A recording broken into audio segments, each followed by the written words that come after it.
Hello everyone, today we are in our tomato field again. We would like to convey to you our struggle against weeds in tomato cultivation. You know, we talked about watermelon, we will talk about it here too. We laid mulching plastic under the tomatoes just like the watermelon. All our work is not done just because we used mulching nylon. Are there no weeds growing between the tomato rows? Of course weeds appear. There are even weeds that pierce the mulching nylon and get on top of it. That's why in tomato growing, we use mulching nylon. We have completed all our fight against weeds. We will sit on it and watch the growing process comfortably. There is no such thing. In this process, we continue to fight weeds. We continue to fight weeds physically. If you want, you can also fight weeds by spraying. We will tell you about this in the following minutes.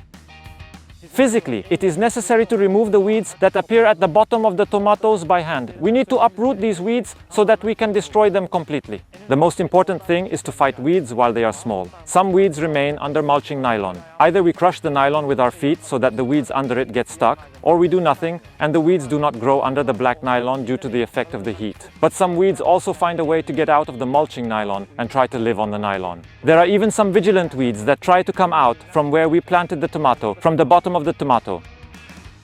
It is necessary to uproot them too. We continue our fight against weeds from the moment we plant the tomatoes until the moment we harvest the tomatoes.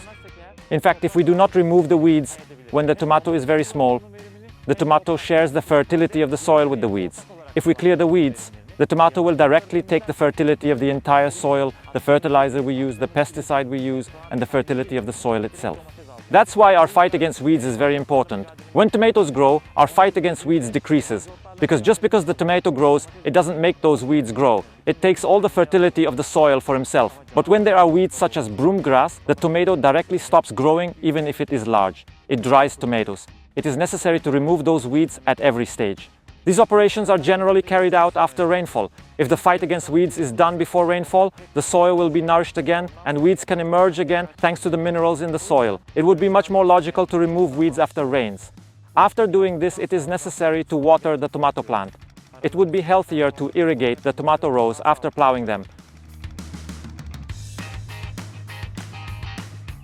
There are some weeds, such as weed, that will destroy plants and crops. Broomgrass is very dangerous. This weed is not easily treated with medicine. It is necessary to remove this weed from the field by removing it one by one. This weed doesn't understand mulching nylon or anything like that. It pierces through and grows on it. The weed takes all the yield of the tomato. This year we encountered broomgrass. We encounter broomgrass almost every year. The broomgrass takes all the yield from the tomato. Broomgrass completely rots and destroys the plant. That's why we need to remove the weed as soon as we see it, starting from its childhood. And broom rape grows so quickly that it spreads around the plant. This year, we did not encounter any weeds, thrush or disease in our tomatoes in the first stage of harvest. But in the second stage of harvest, the broom weed has engulfed the plant so much that we do not know if we will be able to harvest tomatoes at this stage. We will try to show you in the future. We continue our fight against weeds in tomato cultivation with tractors.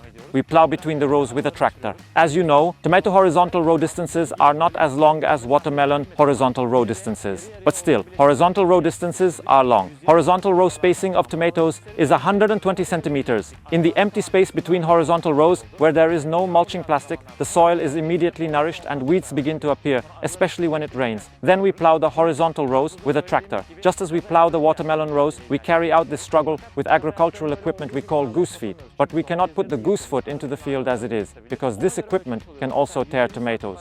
This equipment can also tear the nylon in between. According to this situation, we measure and remove the goose feet in the parts corresponding to the vertical tomato row and mulching nylon, and apply the remaining goose feet in the empty soil area. In this way, we complete the riding process. We drive with our crow's feet on the left in this row, and our crow's feet on the right in this row.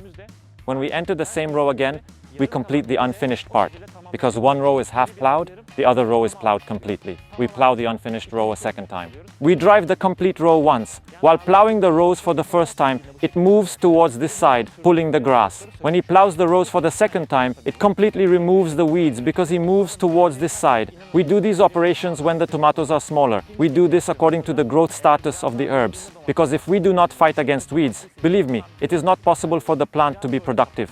When we do it for the second time, if the tomato has grown a little more and the row spacing has narrowed, then it may be difficult to till the row spacing. While plowing between the rows, the tomato hits the tractor and the crow's feet. It damages the tomatoes while applying. We need to fight against weeds without damaging the tomatoes. Our tractor stays closer to the ground. There are tractors with thin wheels and higher ground clearance that are made just for plowing between rows.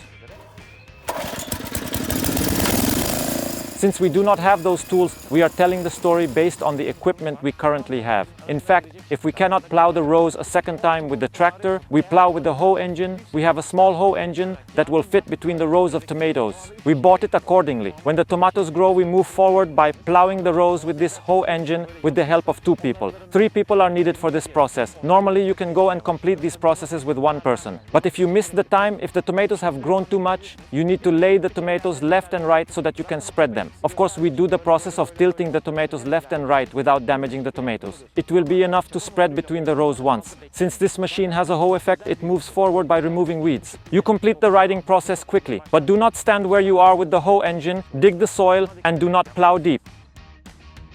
If you apply too deep, you will cut the roots of the tomato. You should pay attention to this situation. Our operations do not end just because we have done these. By hand or with a hoe, we clean the remaining weeds after plowing with the hoe engine and crow's feet.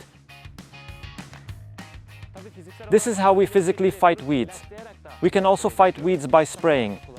You can get rid of weeds with pesticides or natural methods and mixtures. If you know the methods, you can do it that way. Since tomatoes have thick leaves and broad leaves, pesticides are applied to those with thin leaves.